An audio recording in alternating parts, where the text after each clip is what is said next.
Le gouvernement est beaucoup trop décadent aux aspirations réelles qui ont conduit les fervents Patrice Lumumba à se sacrifier pour les Zaïre et pour toute l'Afrique.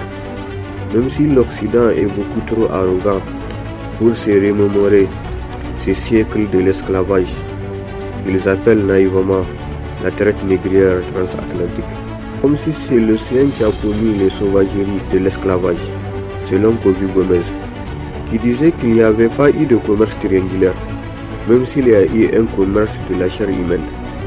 Il s'agit d'un commerce qui a enfanté l'Organisation mondiale du commerce, une organisation qui a toujours favorisé les puissances coloniales au détriment des nouvelles nations africaines. Même si je pense que l'ONU a lamentablement échoué comme son ancêtre juste avant la Première Guerre mondiale. Même si jadis l'Occident a déraciné et déporté la force vive de l'Afrique, tout en nous apportant des politiciens tarés qui ont génocidé l'indépendance africaine. Des politiciens tarés qui ont tourné le dos à Sékou Touré, à Modibo Keïta et à Kwame Nkrumah. Des politiciens qui ont le sentiment qu'ils devraient s'assimiler ou s'intégrer comme une putain qui exécute les 4 volontés de l'Occident, même s'ils ont oublié que jadis leurs ancêtres ont été rois, et que l'Afrique fut jadis une reine qui a vaincu et poussé Alexandre le Grand avec une armée de femmes.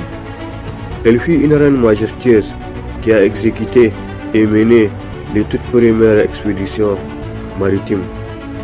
Elle fut à l'origine de la médecine, comme de toutes les sciences qui caractérisent les nouvelles techniques modernes.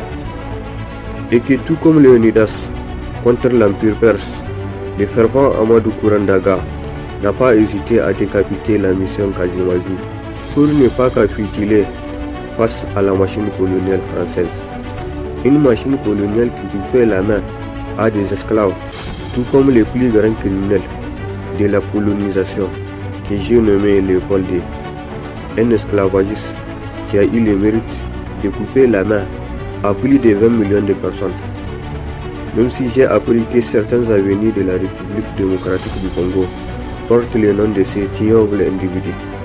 Même si après l'époque coloniale, les États africains étaient tellement affaiblis qu'ils ont oublié que jadis, leurs ancêtres ont commandé des hommes. Ils étaient tellement affaiblis qu'ils avaient oublié que jadis, leurs ancêtres ont tué des hommes pour ne pas vivre comme des esclaves.